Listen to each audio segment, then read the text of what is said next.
Welcome to our first episode of TT, Tarlac Talk. Today, I'm your host, Scott, and joining me is Mark, Ryan, and Gio.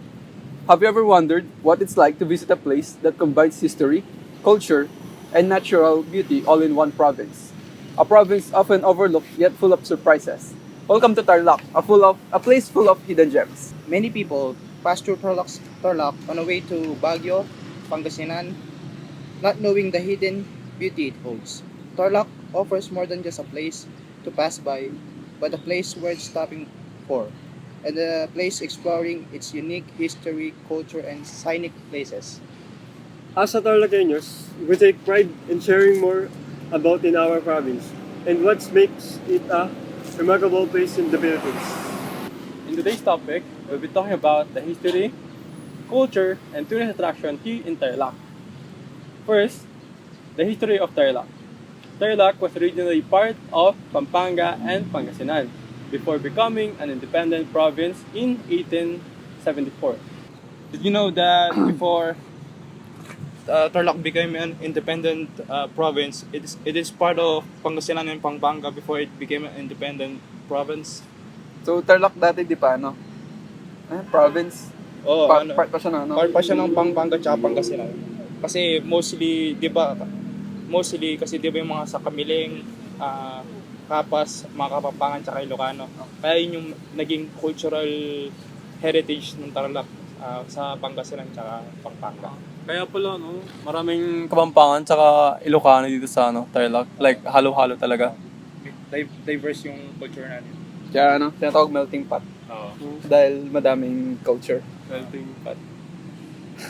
Tsaka alam nyo rin ba na yung word na Tarlac naggaling sa word na Malatarlac, which means long grass. Ay, may di ba? Yung plant. Oh, yung plant, yung long grass na yung mga yung parang talahib. Talahib. Yung sumasara. Oo. Ayun. Paano Hindi, yan? yung puti na halaman. Hindi ko alam yun. Hindi Sa ko pagitan. wala po nakita. Baka nakita pero hindi ko lang siguro alam. Oo, di ka lang familiar siguro. Yung mga national roles ng Tarlac sa Philippines. Yung Death March. Mga national event. Oo. Yung Bataan Death March nung World War II, yung naglakad yung mga papunta Filipino, Kapas. yung mga Filipino at American soldiers, naglakad sila from Bamban to Kapas Tarlac. Layo. Ang layo nila. Oo. Nilakad nila. Oo. American? Mga Amerikano at mga Filipino. Magkano katagal nila nilakad yun? I think 16 kilometers pataas yung nilakad nila. Ba't sila naglakad? Uh, Ano yung punishment? punishment ng mga Japanese during World War II. Bakit? Kasi nga, di ba, gera, magkakalaban Nahuli sila. Nahuli sila? Nahuli sila. Ano pa? Alam pa alam sa national. Si Benigno Aquino, siya yung first Tarlaceño senator na naging critic ni Marcos nung martial law. Di ba lang Tarlac? Yung capital. Oh, before before we became an independent country under the Spanish rule, yung Tarlac naging temporary capital ng Pilipinas dahil kay Emilio Aguinaldo noong 1898. Yung Tarlac rin is full of cultures, di ba? Siya, melting pot. Oh, Madaming mga festivals. like So, ano bang festivals alam niyo? Alam ko lang, Kanlahi eh. Ano pa? Tayo Kaisa, di nyo alam. alam mo yung Kaisa?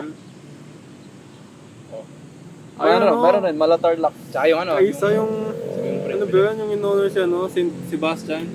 Yung Belen, kada Christmas. Oo. Ano? Bilen. Yung Belen? Bilen Yung sa mismo. may sa may Camp Aquino. Yung mga establishments parang naglalaban sila. Sino mas maganda Shrine? Belen at Belen, ano? Belen. Pabasa ba? Mismo. Pabasa. Pabasa. Yung pabasa tuwing tuwing mahal na araw. Oo. Tsaka yung mga mga nagpipinitensya, yung way nila ng faith nila. Nagkaganon? Oo. Halos Catholic yata sana. Oo. Tarlac. Pero usually yung mga naggaganon, nasa Ano lang? Tarlac, Kapampangan Pampanga. area ng Tarlac. Ay, wala sa ano? Ibang ano? Hindi Wala, siya wala sa sa buong Pilipinas. Kamiling, ganun. Wala sa Wala Ilona. saan eh.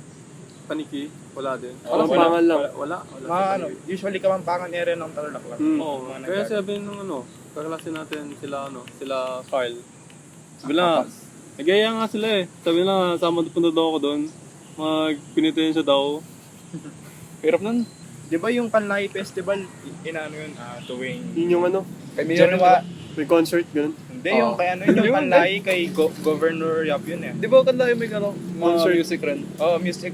Mga Music celebrities. Church, yun Pero yung ano, Ano yung Kaisa? Kaisa Kay Mayor? Festival, yung kay Mayor Christie, tuwing ano yung January, yung, di ba, yung, Kanlayo every March eh. di ba yung former school natin dati, nag-participate. Ay, yung ano, pana-pana. Oh, yung sa Pana-Pana Festival. Ano yun, kanlahi? Ay, kaisa. Kaisa Festival yun. Kay Mayor yun. Di ba pa yung ano, sa Malatarlac Festival, yung mga sumasayaw? Hindi siya part nun. Like, ibang event pa yun. Ibang Iba yata fiesta. yun. Kasama doon nata yung mga ano eh, sa mga Tarlac High. Yung nagpaparada sila dyan sa may tapat ng Capitol. Oo. Tuwing February May na mga pagkain rin, di ba? Oo. Solid. Hindi na alam ko. Dati, di ba may ano, yung, alam ko, last ano lang, may, yung lechon. Ah, yung ano, Sa ano rin nata yun eh, kay Mayor rin nata. Yun. Yung, paano yun? Like, festival talaga siya or ano lang? Alam ko ano yun eh, mga lechon sa ano, iba-ibang province. Oh, sa ano yata, Kapas, Kamiling nata, ganun. Oh, Tarlac Ano bang City. Dami naman tao doon. Municipality. O yung mga ano, pwede natin puntahan sa Tarlac. Oo. Yung sa Kapas National Shrine. Yun yung ano, di ba? That March. Oh, yung Oo, Bataan Death March doon. Ano, dead man. Doon yung mga... Doon Mga, nakalibig yung mga namatay na sundalo. Pumunta kami doon eh. Yung malaki ano. Yung parang may tower. Yung Oo. ano, yung ba yung may sandal? Hindi, iba? Oh, yun Yun yun. Yung nadaanan natin nung ano, nung Oh, yata yun, yata yun. Yung may ano, nakasulot ba pangalan nila? Oh, yung sa may padyar. Yung Oo. sa gilid nung Ano ano. masyado napansin eh. Maganda doon eh. Oh, yung sa Bamban, yung museum. museum doon. Ako hindi pa ako nakapunta doon. Ay, yung ano, World War II? Personally, hindi pa ako nakapunta doon. Pero ikaw nakapunta ka na doon. Hindi pa. Hindi Yung ako masyado mga- interested yung sa mga- ano. Photographs and yung mga ano, weapons. O yung sa ano, sa monasteryo, nakapunta na kayo? Oo ah. Hindi pa ako nakapunta doon. Hindi na, ganun ba yun? Oh, yung Sa bahay ng Jesus. yung Hindi may pa ako Jesus nakapunta na doon. Hindi ka pa? Hindi ka pa? Catholic ba kayo? Oo. Pero hindi eh. Hindi. Methodist ako. Siyempre, hindi ka pa Ay, makapunta Methodist doon. ka? Methodist. Oo. Lagi pupunta dati doon. Ako Kung saan, palagi ako doon eh. Card City. Oo. Hindi pa ako nakapunta. Hindi ka pa rin. Ay, Di sa ka pa Car doon? Wala City. pa rin talaga. Ako sa Car City, ano pa lang, Ay, dalawang oo. beses pa lang ako nakapunta doon. Nakapag ano ka na doon? Darts? Bowling? Ay, ano? Billiards? Billiards. O sa ano? Sa... May iba ko, bowling. Meron na doon? Oo. Tagal na rin nakapunta doon eh. Di masarap pagka. O yung sa ano? Tarlac Recreational TRP. TRP? Oo. Oh, panay ako. Swimming. Swimming, May ano? jogging. Soccer. Doon ginanapin sa ano? Oh, doon ako nag-ano, Clara. Ay, Oh, nagano? Soccer. Doon yung mga kalarahan. Ano mo? Dati, di ba? Nung... Midfield. Anyway. Angas. Tapos ano, nag-swimming din kami. O yung sa ano, Highland Mini Golf sa Tarlac. Ay, hindi pa ako nakapunta doon. Maganda doon. Kaso ano doon eh, mini golf. Oo. Sa pagkain. So, I think that will be the end of this episode. In summary, or the main points of our topic is the history, culture, and tourist attraction of Tarlac.